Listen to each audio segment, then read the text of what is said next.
हमें एजुकेशन के प्रिंसिपल्स के बारे में बताएगा। ठीक है, तो आपका ये चैप्टर है वो प्रिंसिपल्स ऑफ एजुकेशन पर बेस्ड है। लेसन 5 आज से हम शुरू करेंगे। तो सबसे पहले बात करेंगे कि शिक्षा के क्षेत्र में अनुशासन का यानी डिसिप्लिन का बहुत महत्व होता है। ठीक है, कि बच्चों का डिसिप्लिन होना जो है हमारे लिए बहुत इंपॉर्टेंट है। तो सबसे पहले बात करेंगे अनुशासन के अर्थ के बारे में, उसके महत्व के बारे में, कि जो डिसिप्लिन है वो हमारे लिए क्यों आवश्यक है, उसका क्या सही अर्थ होता है और क्या इम्पोर्टेंस होती है किसी भी व्यक्ति के जीवन में डिसिप्लिन की।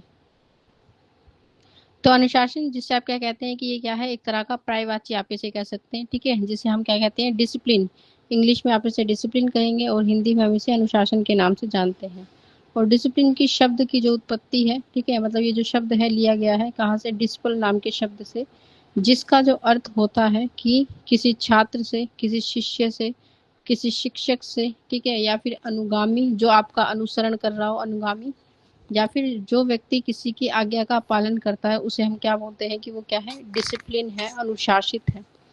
तो अनुशासन शब्द का प्रयोग नियमों और कर्तव्यों को, मर्यादाओं का पालन करने के लिए किया जाता है। कि आप जब किसी की आज्ञा का पालन कर रहे हैं, किसी की बात मान रहे हैं और इस तरह की जब आप चीजें कर रहे हैं तो आपको कहा जाता है कि आप क्या है, अनुशासित हैं, एक डिसिप्लिन्ड व्यक्ति के नाम से आपको जाना जाता है। तो जब व्यक्ति अपने परिवार के आवेगों पर नियंत्रण रखकर सामाजिक नियमों और मर्यादाओं का क्या करता है, अनुसरण, मतलब आपकी अपनी इच्छाएं या फिर आपके कुछ अपने व्यूज, अपने विचार होते हैं, लेकिन फिर भी आप उनको रोक कर जब दूसरों की बातों को मान रहे हैं तो आप क्या कर रहे हैं, सामाजिक नियम है ये, कि अपने से बड़ों का आपको आदर करना है, उनकी बात माननी है। ठीक है, जो वो बोल रहे हैं वो आपको करना है। तो ये क्या है, सामाजिक नियम है आपके सामने, और इन नियमों का, इन मर्यादाओं का जब आप अनुसरण कर रहे हैं, इनको मान रहे हैं या इस व्यवस्था को बनाए रखने में आप क्या करते हैं, अपना योगदान देते हैं, तब हम उसे क्या कहते हैं कि वो व्यक्ति क्या है, अनुशासित है, एक डिसिप्लिन व्यक्ति की संज्ञा उसे दी जाती है। तो अनुशासन से व्यक्ति में क्या आती है, परिपक्वता आती है, कि अगर आप अच्छे तरह से लोगों की बातों को मानते हैं, अपने से बड़ों की बातों को, ठीक है, कि अगर आप क्या कर रहे हैं, अनुशासन का पालन कर रहे हैं। ठीक है, तो अनुशासन का पालन करने का मतलब क्या होता है कि आप में, आपके अंदर क्या है, एक मैच्योरिटी है, मैच्योरिटी जिसे आप कहते हैं परिपक्वता। परिपक्वता इसका मतलब क्या होता है कि मतलब आपके अंदर इतनी समझ है, ठीक है, चीजों को लेकर, कि आपको ये पता है कि सामने वाला व्यक्ति अगर कह रहा है तो वो आपके भले के लिए कह रहा है, आपकी अच्छाई के लिए कह रहा है, या फिर उसके बातों को मानना आपका कर्तव्य है। ठीक है, या फिर जो भी चीज आप मानकर किसी की बातों का अनुसरण कर रहे हैं उसे हम क्या कहते हैं, मैच्योरिटी।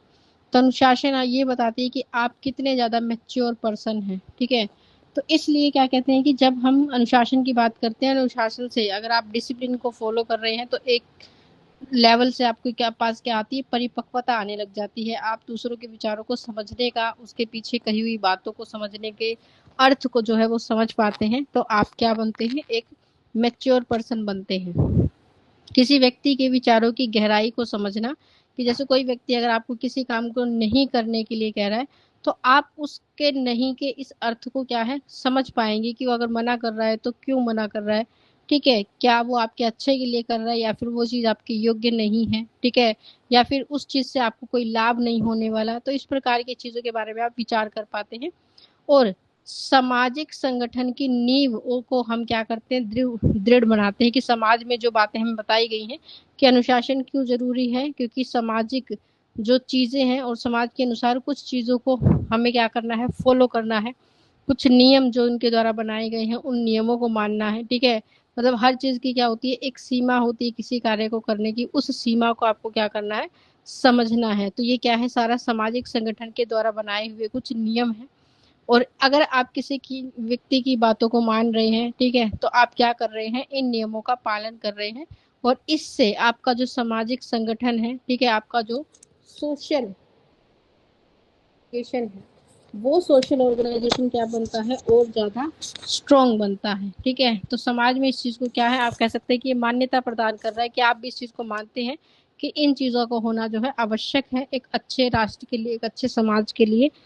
तो हम इसको क्या बना रहे हैं, और ज्यादा अच्छा बना रहे हैं। तो अनुशासन अनुशासन आचरण की दृष्टि से व्यक्ति को क्या बनाता है, सबल बनाता है। कि आप अगर किसी चीज का अनुशासन कर रहे हैं, किसी चीज को आप मानते हैं, ठीक है, अपने से बड़ों की बातों को मान रहे हैं, या किसी चीज के नियमों का अगर आप पालन कर रहे हैं, तो ये आपके आचरण को क्या बनाता है, अच्छा बनाता है, सकारात्मक बनाता है, एक पॉजिटिव इफेक्ट आपके अंदर आता है चीजों को लेकर। तो एक पॉजिटिविटी जो आपको के लिए लेकर आएगा, तो आप कह सकते हैं कि ये क्या बना रहा है, आपको ज्यादा सशक्त बनाता है, ज्यादा जागरूक बनाता है चीजों के प्रति। तो एक अच्छा आचरण जो है आप अपना बना पाते हैं। फिर टीपीनन, टीपीनन एक व्यक्ति है, ठीक है, और इनके अनुसार अनुशासन की आपको कुछ बातें बताई गई हैं। जैसे इनके अनुसार अनुशासन का जो अर्थ है वो क्या है, discipline consist in the submission of one's impulses and power to regulate from chaos. मतलब डिसिप्लिन, ये कहना चाहते हैं कि डिसिप्लिन का मतलब क्या होता है, डिसिप्लिन का मतलब ये होता है, अनुशासन का ये अर्थ है इनके अनुसार, कि अनुशासन में हम क्या करते हैं, जब आप अनुशासन का पालन कर रहे हैं, तो आप क्या कर रहे हैं, अपने आप को दूसरे व्यक्ति के दूसरे व्यक्ति के सम्मुख प्रस्तुत कर रहे हैं, ठीक है, कि आप उसकी बातों को मान रहे हैं, ठीक है, और जो भी शक्ति, जो भी पावर है, आप उसकी शक्तियों का या उसकी पावर्स का सम्मान कर रहे हैं, आप ये कर सकते हैं, ठीक है। तो जैसे कोई भी व्यक्ति है, सेम एज में, मान लीजिए कोई दोनों व्यक्ति हैं, बड़े छोटों को अगर हम नहीं मानते, मान लीजिए दो व्यक्ति हैं, दोनों व्यक्तियों की क्या है, एक ही एज है, एक ही उम्र के वो दोनों हैं, तो कोई भी बड़ा छोटा नहीं है, तो जरूरी नहीं है कि उन्हें एक दूसरे की बातों का पालन करना पड़े। लेकिन इस वक्त क्या है कि हो सकता है कि एक व्यक्ति किसी ऐसे पद पर है या किसी ऐसी शक्ति या पावर में है, ठीक है, जैसे हो सकता है वो मुख्यमंत्री हो आपके राज्य का, हो सकता है वो किसी अन्य अच्छे पद पर हो सकता है वो एडवोकेट है, डॉक्टर है। तो उसका ये जो पद है वो कैसा है, एक ऐसा पद है जिसका सम्मान होना चाहिए, ठीक है। तो आप उस व्यक्ति का नहीं, उस पद का भी अगर सम्मान करके उसकी बातों को मान रहे हैं, ठीक है, तो आप क्या है, आप एक डिसिप्लिन व्यक्ति कहलाते हैं, एक अनुशासित। क्या आपको ये बात समझ में आ रही है कि जो चीजें हैं उसको किस प्रकार से लेकर चलना है, ठीक है। तो इसको भी हम क्या कहते हैं कि ये क्या है, तो एक तरह का अनुशासन है। तो ये अनुशासन क्या है, पावर का रेगुलेशन करना, मतलब किसी की शक्तियों का सम्मान करना भी एक तरह का अनुशासन ही कहलाता है। फिर एक परिभाषा आपके पास है कि बोर्ड ऑफ एजुकेशन के अनुसार, ठीक है, बोर्ड ऑफ एजुकेशन यानी आपका जो शिक्षा का प्रशासन है उसके अनुसार। तो डिसिप्लिन, वो कहते हैं कि discipline is the mean whereby children are train, ठीक है। ये क्या है, ये ऐसी जगह है या ऐसी चीज है जिसके लिए बच्चों को क्या किया जाता है, ट्रेन किया जाता है, तैयार किया जाता है, इन ऑर्डरलीनेस, एक ऑर्डर को, या फिर आप कह सकते हैं किसी व्यक्ति की बातों को मानने के लिए, गुड कंडक्ट, ताकि आप अच्छी चीजों का आचरण कर सके, and the habit of gathering the best of themself, और उस व्यक्ति के अंदर जिसकी बातों का आप क्या कर रहे हैं, अनुसरण कर रहे हैं, जिसकी बातों को आप मान रहे हैं, जिसकी आज्ञा का आप पालन कर रहे हैं, उस व्यक्ति के अंदर जो भी अच्छी चीजें हैं उन अच्छी चीजों को लेने का प्रयास करते हैं। इसी को हम क्या कहते हैं, डिसिप्लिन कहते हैं, अनुशासन। तो जैसे अनुशासन का मतलब कि डिसिप्लिन में आप देखते हैं कि आप जब विद्यालय में हैं, स्कूल में हैं, तो आप क्या करते हैं, अपने अध्यापक की बातों का मान सम्मान करते हैं, उनकी बातों को मानते हैं, उनकी आज्ञा का पालन करते हैं, तो आप कहेंगे कि वो आपको डिसिप्लिन, तो आप उनसे प्रभावित हैं, तो आप ये कहेंगे कि उनके अंदर जो भी गुण है उन गुणों को क्या करेंगे, आप अपने व्यक्तित्व में लाने की कोशिश करेंगे। आप अपने घर में हैं, तो आपके घर में जो भी आपके पेरेंट्स हैं, आपके ग्रैंड पेरेंट्स हैं, ठीक है, उनकी आज्ञा का अगर आप पालन करते हैं, तो उनके अंदर भी जो गुण विद्यमान है, आप उन गुणों को अपने अंदर लाने की कोशिश करते हैं, ठीक है। तो इसको हम कहते हैं कि जहां भी कहीं भी आपको अवसर मिलता है, या फिर आपको जब कभी किसी ऐसे व्यक्ति की बातों को मानने का अवसर मिलता है जो आपसे बड़ा है या किसी ऐसे अच्छे पद पर है जिसका सम्मान आपको करना चाहिए, तो वो आपको ये सिखाता है कि उस व्यक्ति के अंदर कुछ ना कुछ अच्छी बातें होंगी, उस अच्छी बातों को आपको क्या करना है, अपने अंदर ले आना है, उन गुणों को सीखना है, ठीक है, और अपने अंदर लेकर आना है, तो आप एक अच्छे अनुशासित व्यक्ति बन पाएंगे। तो शिक्षा कहती है कि बच्चों को ये सिखाना कि किसी व्यक्ति के अंदर विद्यमान अच्छे गुणों को कैसे अपने अंदर शामिल किया जाए और उनकी बातों को कैसे माना जाए, इसी को हम क्या कहते हैं, अनुशासन कहते हैं, इसी को डिसिप्लिन कहा जाता है। ठीक है, फिर अनुशासन का संकुचन में अर्थ। ठीक है, संकुचन का मतलब क्या होता है, सीमित अर्थ। किसी एक पॉइंट ऑफ व्यू से हम क्या कहना चाहते हैं कि अनुशासन क्या है। ठीक है, तो जब आप अनुशासन की बात करते हैं और संकुचित रूप की बात करते हैं, संकुचित का मतलब होता है सीमित। ठीक है, तो सीमित क्यों है ये, कि अनुशासन, अभी हमने कहा कि क्या होता है, अनुशासन का मतलब होता है आप एक चीज में कहना चाहे तो दूसरों की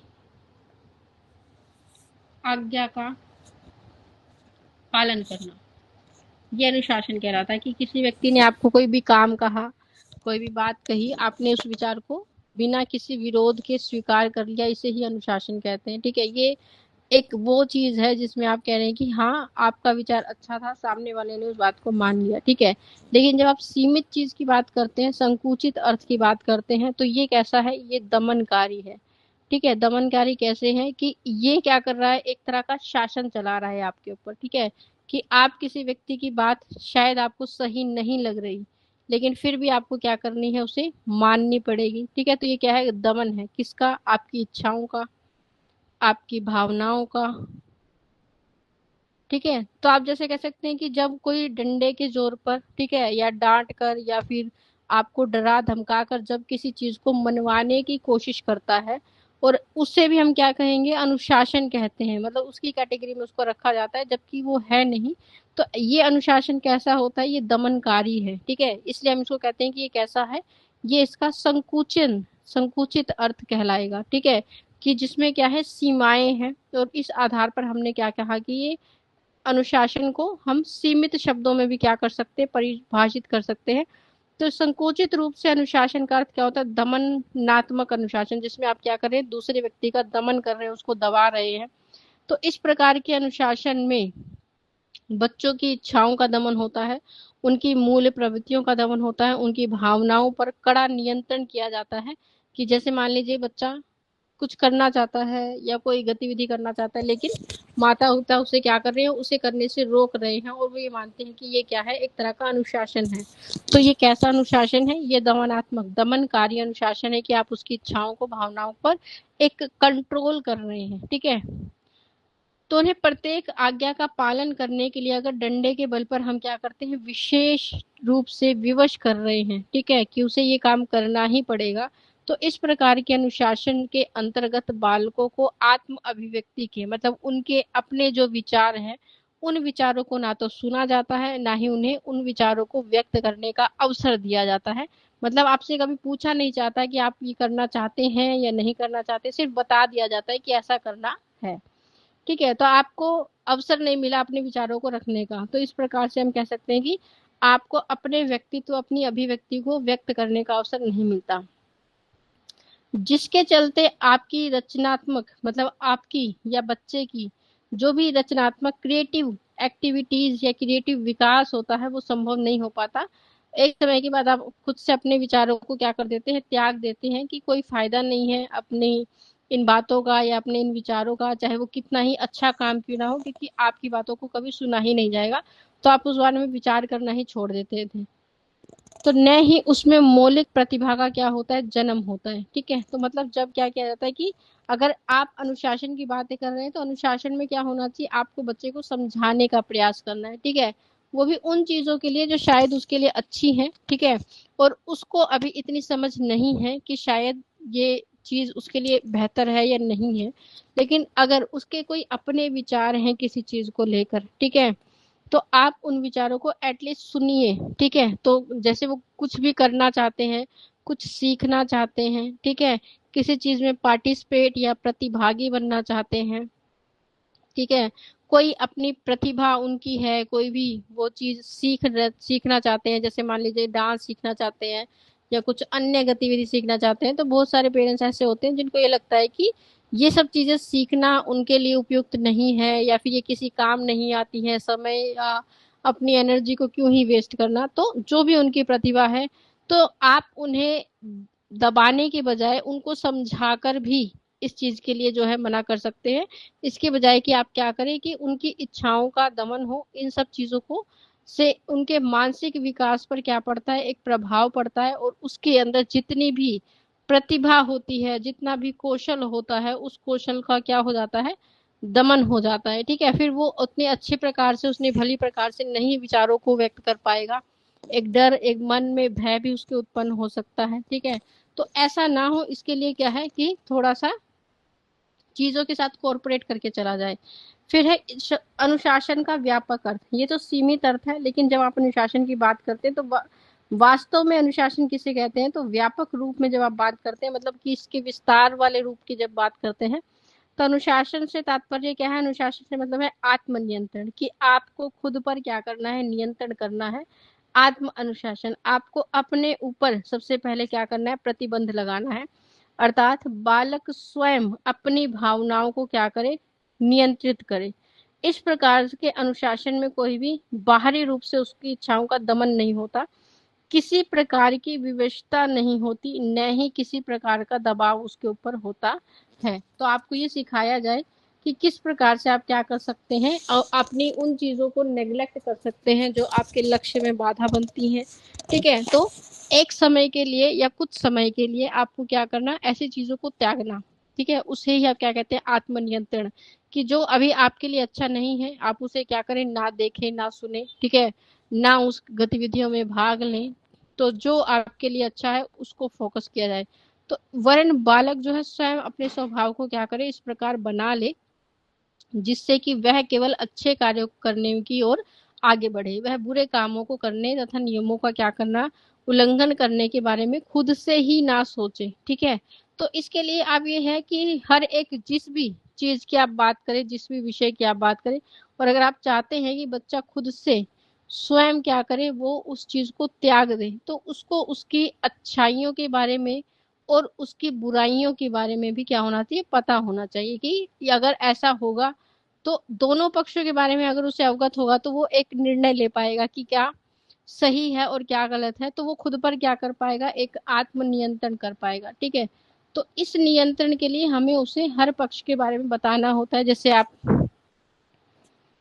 ये देखते हैं कि आपकी अपनी ज्ञान इंद्रियां होती हैं, सेंसेस होती हैं। ठीक है, पहले आपको ये सिखाया जाता था कि आपकी जो ज्ञान इंद्रियां हैं, इन इंद्रियों को क्या करना चाहिए, आपको कंट्रोल करना चाहिए। मतलब आपकी आंखों को, आपकी जो सेंस है स्मेल करने की, आपके नाक से जो भी आप क्या करते हैं, चीजों की खुशबू ले पाते हैं। ठीक है, या फिर आप कहेंगे कि आप जैसे स्वाद के बारे में, टेस्ट के बारे में आप जान पाते हैं, आप अपनी त्वचा के से लोगों को महसूस कर पाते हैं। ठीक है, तो ये सारी चीज क्या कहलाती है, आपके कानों से आप कुछ हर एक चीज को सुन पाते हैं, तो ये सारी क्या कहलाती है, आपकी ज्ञान इंद्रिया कहलाती है। ठीक है, अब इन ज्ञान इंद्रियों पे क्या होना चाहिए, आपका अपना नियंत्रण होना चाहिए कि जो चीज देखने योग्य है आप उसे ही देखेंगे। ठीक है, जो चीज सुनने योग्य है आप उसे ही सुनेंगे।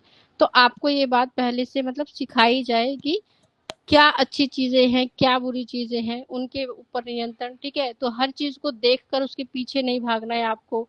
ये नियंत्रण अगर आप सीख लेते हैं तो इसको हम कहते हैं कि आत्म अनुशासन, आपने अपने ऊपर नियंत्रण करना जो है आपने सीख लिया, और इस आधार पर आप क्या है, इस चीज में अंतर कर पा रहे हैं कि क्या अच्छा है क्या बुरा है, आपको किस चीज की तरफ जाना है, किस चीज की तरफ नहीं जाना है।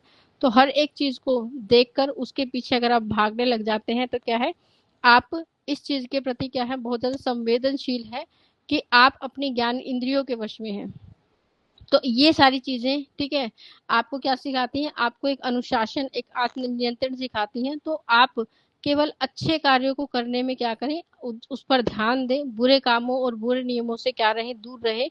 ये आपकी अपनी इच्छा से जब होगा तो ये क्या कहलाता है, आत्म अनुशासन, आत्म नियंत्रण, जिसको हम सच में क्या कहते हैं, जो क्या कह किसको परिभाषित करता है, अनुशासन को परिभाषित करता है।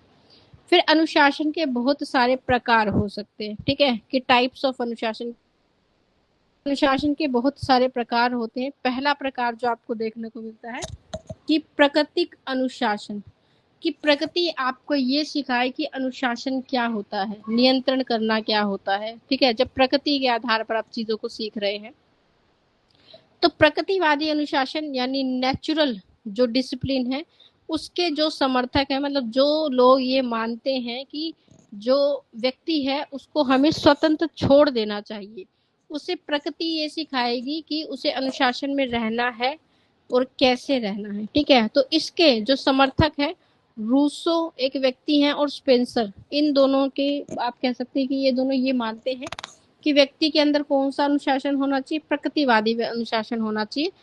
इसलिए इनके मत के अनुसार, मतलब इनकी जो बातें हैं उसके अनुसार आप कह सकते हैं कि बच्चे को हम क्या करते हैं, प्रकृति पर, नेचर पर छोड़ दें। ठीक है, कि जिससे कि वो स्वयं क्या करेगा, अपने आप को स्वाभाविक रूप से क्या बनाएगा, अनुशासन के आधार पर अपने विकास को आगे ले जाएगा।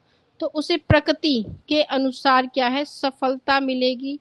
अगर विपरीत दिशा में वो कार्य करेगा तो क्या मिलेगी, असफलता मिलेगी। ठीक है, तो ये कहना चाहते हैं कि जो हमारा नेचर है, हमारी जो प्रकृति है, वो क्या करेगी, आपको अनुशासन सिखाएगी और आपको बच्चे को गलत या सही करने से नहीं रोकना है। ठीक है, तो इसमें क्या होता है कि प्रकृति के अपने कुछ होते हैं नियम। ठीक है, और प्रकृति के अगर आप विरुद्ध कार्य करेंगे, अगर आप इन नियमों के विरुद्ध क्या कर रहे हैं, कोई कार्य कर रहे हैं, कोई काम कर रहे हैं, ठीक है, या कोई गतिविधि आपने ऐसी की, तो इससे क्या होगा, अगर वो गलत है तो आपको इससे क्या होगी, हानि होगी। ठीक है, और आप इस बात को क्या करेंगे, अनुभव से सीखेंगे कि आपने वो कार्य किया और आपको क्या हुआ, लॉस हुआ। ठीक है, आपकी जो विकास की गति है या विकास की जो दिशा है वो प्रभावित हुई, आपने गलत चीजों को सीखा है या उससे आपके एनवायरनमेंट पे, आपके ऊपर बुरा प्रभाव पड़ रहा है। ठीक है, और अगर आप नियम के अनुसार कार्य करेंगे, ठीक है, तो इससे क्या होगा, आपको लाभ होगा। ये भी आपको अनुभव से सीखने को मिलेगा कि आपने कुछ किया। ठीक है, अगर आप प्रकृति के अनुसार चल रहे हैं तो आपको एक अनुशासित जीवन मिलेगा। अगर आप उसके विरुद्ध चल रहे हैं तो आप अनुशासित हो जाएंगे, अलग दिशाओं में कार्य करने लग जाएंगे। ठीक है, तो ये क्या है, ये एक आप कह सकते हैं ये एक ऐसी विधि है जिसमें क्या कर रहे हैं, हम बच्चे को रोका टोका नहीं जा रहा है कि वो गलत कर रहा है तो आपने उसे रोक दिया। ठीक है, तो वो कहते हैं कि प्रकृति अपने नियमों के विरुद्ध कार्य करने पर क्या देगी, उसे दंड देगी। ठीक है, जैसे बच्चा, मान लीजिए अगर कोई बच्चा है वो आग से खेल रहा है, कि आग जला रहा है या आग से खेल रहा है, तो कह रहा है कि जब एक समय के बाद या कुछ किसी गतिविधि कारण अगर वो खुद चोट खा लेता है या उसे आग लग जाती है, जल जाएगा, ठीक है, या उससे कुछ भी उसके ऊपर प्रभाव पड़ रहा है, तो इससे उसको खुद ये एहसास होगा कि ये चीज खतरनाक है। ठीक है, तो वो उसको छोड़ देगा। ठीक है, अगर वो बर्फ के साथ खेल रहा है, लगातार खेलने से उसकी तबीयत खराब हो सकती है, उसे बुखार हो सकता है, तो इस चीज से भी क्या होगा, वो प्रभावित होगा और वो क्या करेगा, ऐसी काम को करना बंद कर देगा। तो उसमें आप कहेंगे कि ये क्या है, प्राकृतिक अनुशासन है, कि उसने गलत काम किया और गलत काम करने की वजह से क्या मिला, उसे दंड दिया गया प्रकृति की तरफ से। तो ऐसे जो अनुशासन है हम उसको कहते हैं प्रकृतिवादी अनुशासन, और ऐसा अनुशासन आपको बहुत कम देखने को मिलता है। ठीक है, क्योंकि इसमें आप ये देखेंगे कि ये कहने में जितना आसान लग रहा है उतना आसान है नहीं। इसमें एक लंबा समय आपको जो है व्यतीत करना है चीजों को सीखने के लिए। ठीक है, तो इस चीज से क्या है, आपका विकास ज्यादा प्रभावित होता है। दूसरा है आपके पास आधिकारिक अनुशासन।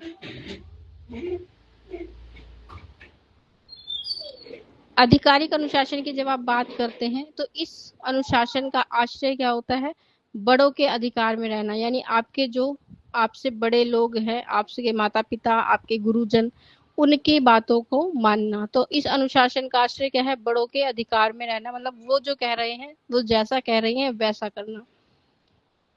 तो जब बच्चा परिवार में है, अपने माता पिता बड़ों की आज्ञा का पालन कर रहा है, तो आप कहेंगे कि विद्यालय में वो शिक्षकों का, प्रधानाचार्य की बातों को मान रहा है ना, अपने से बड़े सभी व्यक्तियों की बातों का जब वो अनुसरण करता है, तो उसे परिवार और विद्यालय की आज्ञा का पालन करने की क्या पड़ जाती है, आदत पड़ जाती है, हैबिट हो जाती है। और फिर वो क्या नहीं करेगा, आपकी बातों का उल्लंघन नहीं करेगा।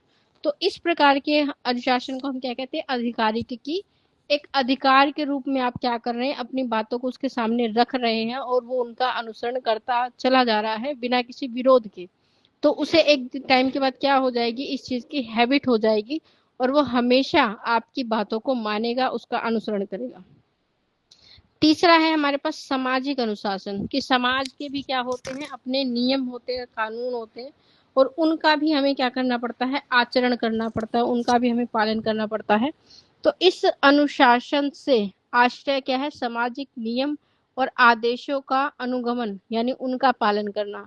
तो जो बच्चा है वो विभिन्न सामाजिक कार्यों को दंड या पुरस्कार के कारण नहीं करता। मतलब आप समाज में बहुत सारे काम करते हैं, लेकिन आप वही कार्य करते हैं जिस कार्य को करने से आपको कभी समाज में जो लोग हैं आपके, चाहे वो आपके मित्र हों, ठीक है, समाज के लोग क्या होते हैं आपके लिए, आपका समाज क्या है, आप जिस स्थान पर रह रहे हैं उसके आसपास के लोग आपका समाज है, ठीक है, या गांव आप कह सकते हैं, ठीक है, वो आपके समाज का एक हिस्सा है। आपके मित्र, आपका परिवार, ठीक है, वो क्या है, आपके समाज का हिस्सा है।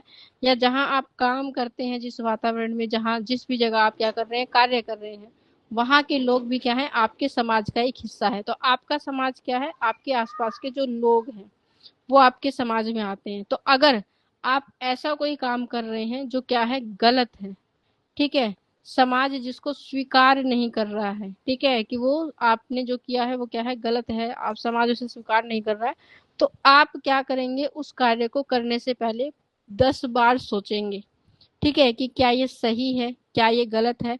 तो आप इसलिए नहीं कर रहे कि आप अच्छा काम करेंगे तो ये समाज के व्यक्ति आपको पुरस्कार देंगे, गिफ्ट देंगे, ठीक है, आप इसलिए कर रहे हैं ऐसे काम जो समाज के लिए अनुसार है या समाज के आधार पर है, कि आपको उनके द्वारा कहे हुए जो भी बातें होंगी, ठीक है, उनके द्वारा किए हुआ जो विरोध होगा, उस विरोध को आपको स्वीकार नहीं करना, उनका विरोध जो है वो आपको नहीं देखना है, ठीक है। तो जैसे आप फैमिली में हैं, फैमिली में आप वही कार्य करते हैं जो आपको लगता है कि सभी के लिए अच्छे हैं। अगर आप कोई ऐसा कार्य कर रहे हैं जिसका आपके परिवार वाले विरोध करेंगे, या तो आप उसे छोड़ देते हैं, ठीक है, या तो आप अपने कार्य करने की दिशा को बदल लेते हैं, ठीक है। तो आप उस विरोध को क्या करना चाहते हैं, त्यागना चाहते हैं, कि आपका कोई विरोध ना करे। और समाज उन्हीं चीजों का विरोध करता है जो क्या लगता है उनको सही नहीं लगती हैं।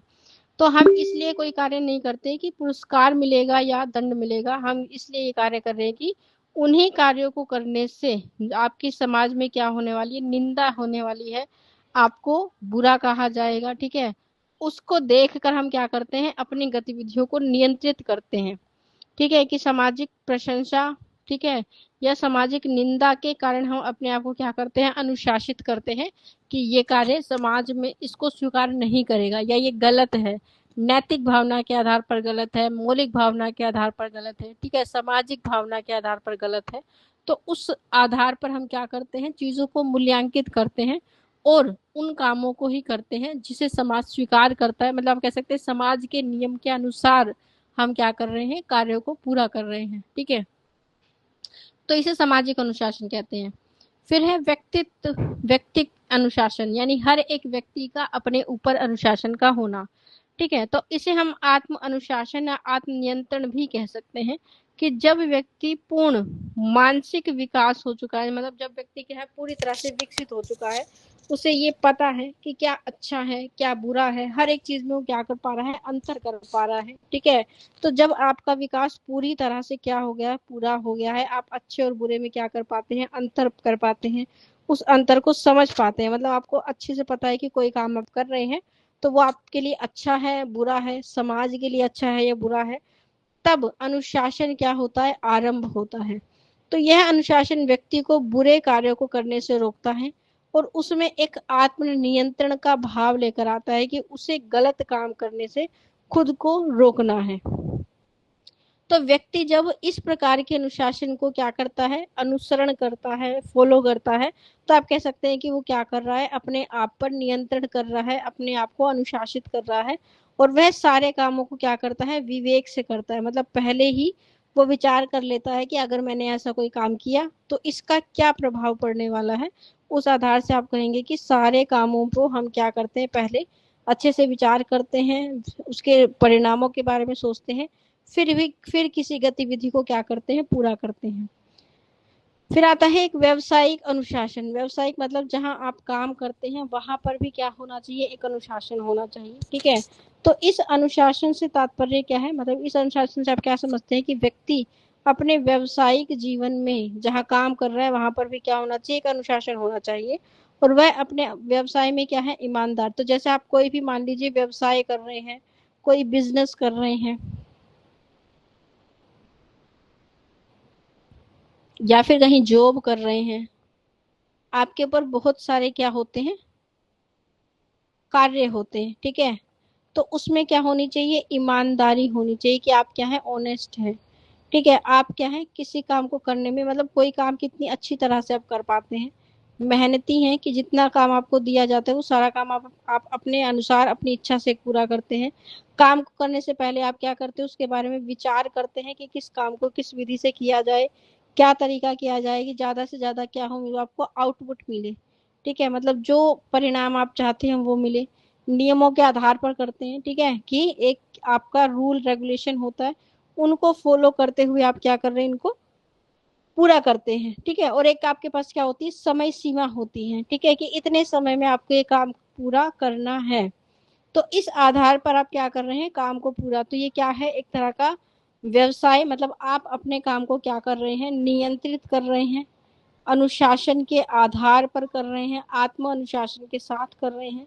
ठीक है, तो इस प्रकार से तो आपने देखा है व्यक्ति अच्छे अच्छे पदों पर होते हैं, आप कहीं भी हैं वहां पर इन सभी गुणों का होना जो है बहुत आवश्यक है। और आप इन सभी चीजों के साथ अगर काम करते हैं तो आप क्या है, एक व्यवसायिक अनुशासित जीवन आप जी रहे हैं। तो इस प्रकार से व्यवसाय जीवन का जो है दूसरा नाम है। तो व्यवसाय में सफलता प्राप्त करने के लिए व्यक्ति के अंदर ये सभी गुण जो है वो विद्यमान होने चाहिए। तो आप अपने व्यवसाय को बहुत आगे बढ़ा सकते हैं बहुत आसानी से। फिर है sir God Thomson. Sir God Thomson एक व्यक्ति हैं जिन्होंने ये कहा है कि व्यापक अर्थ कि अगर आप अनुशासन की बात करें तो अनुशासन की परिभाषा क्या होती है, कि संपूर्ण वातावरण में, मतलब अपने आसपास जितना भी आपका एनवायरनमेंट है, उस एनवायरनमेंट में जो शिक्षा विशेष रूप से आपसे संबंधित है, जैसे परिवार से, स्कूल से, धर्म, प्रेस जैसे जिसमें आप कहते हैं कि अखबार छापे जाते हैं। ठीक है, व्यवसाय से, आपके सार्वजनिक जीवन से, आपके मनोरंजन से, जो प्रिय काम आदि, मतलब जो काम आपको अच्छे लगते हैं, उन सभी से क्या होता है, इसका संबंध होता है। तो शिक्षा केवल विद्यालयों में ही नहीं मिलती, अपितु व्यवसाय से मिलती है, सार्वजनिक जीवन से मिलती है, मनोरंजन से भी आपको सीखने को मिलता है। तो हम कहेंगे कि इस प्रकार शिक्षा के संपूर्ण परिवेश में क्या होता है, कहीं ना कहीं अनुशासन होता है। और शिक्षा के साधनों से अभिप्राय है उन साधनों से, उन संस्थाओं से, उन व्यक्तियों से जो शिक्षा को किसी न किसी रूप में क्या करते हैं, प्रभावित करते हैं। मतलब जिस आधार पर भी आपकी शिक्षा क्या हो रही है, प्रभावित हो रही है, वो सब क्या कहलाते हैं, शिक्षा के साधन कहलाते हैं। तो समाज में आरंभ से ही शिक्षा के कार्यों को संपन्न करने के लिए अनेक माध्यम है आपके पास।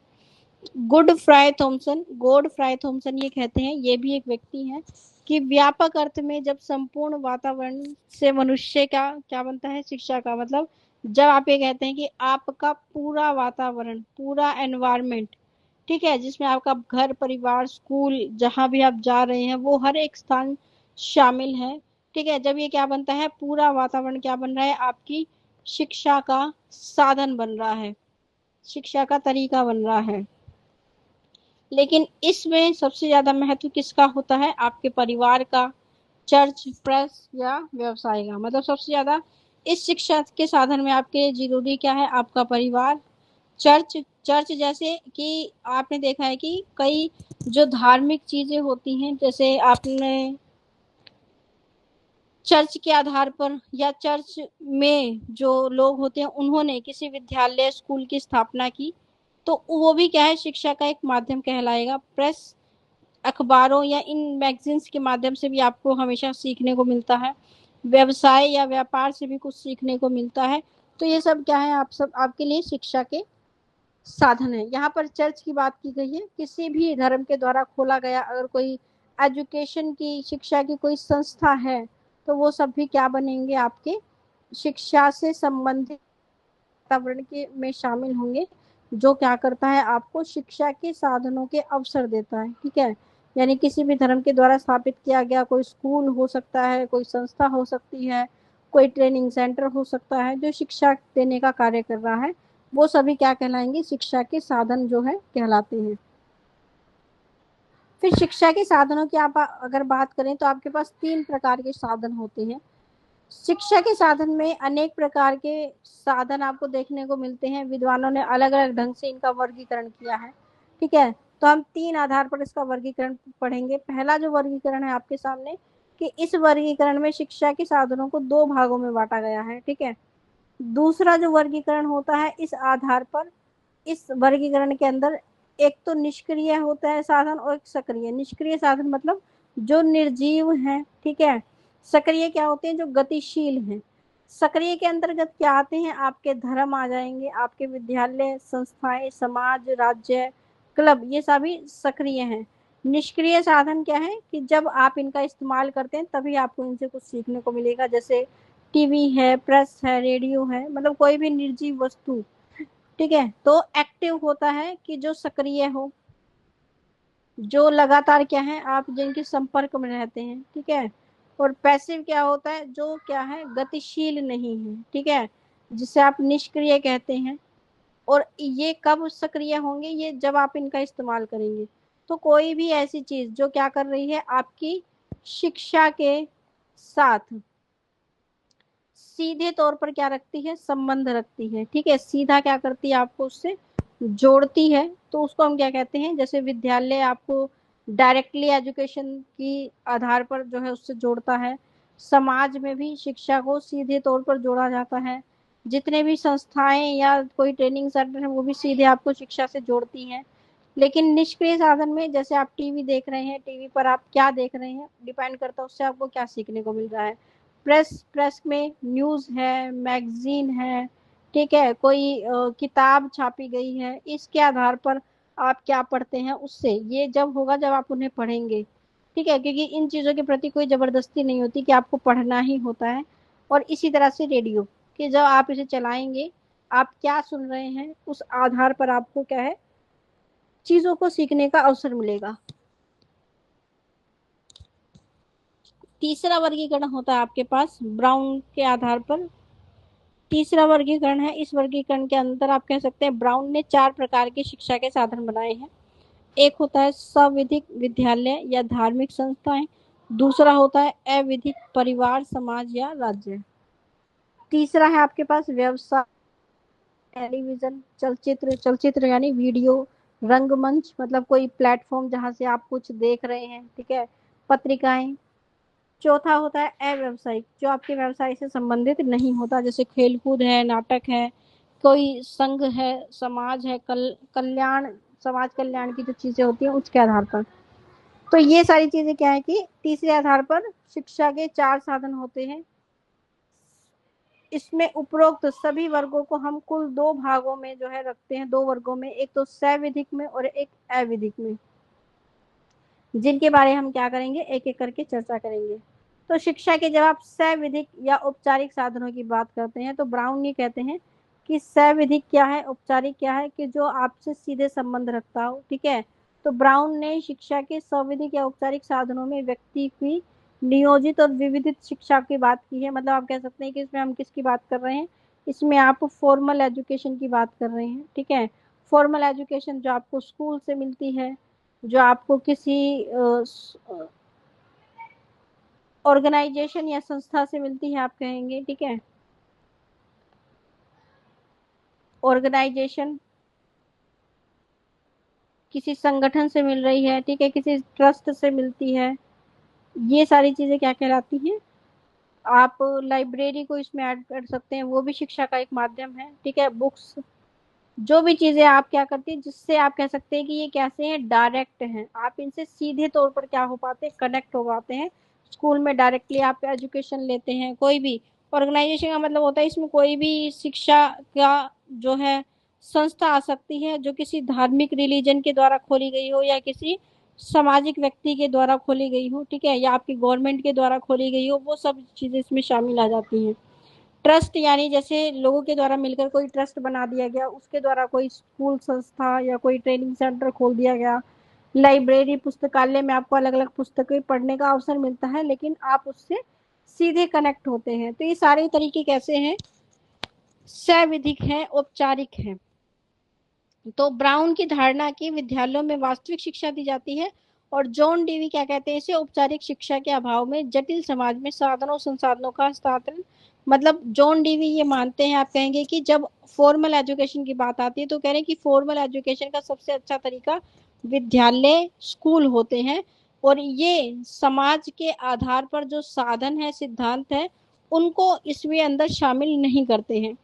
तो ये एक ऐसे अनुभव की प्राप्ति के द्वार खोलते हैं जो बालक दूसरी किसी जगह पर प्राप्त नहीं कर सकता। मतलब विद्यालय में जो चीजें आप सीख कर आते हैं, वो चीजें आपको कभी भी घर पर, किसी स्थान पर, किसी व्यक्ति के द्वारा एक जगह सिखाई नहीं जा सकती। इसलिए आप कहेंगे कि शिक्षा के औपचारिक साधनों में ये सारी चीजें शामिल हैं।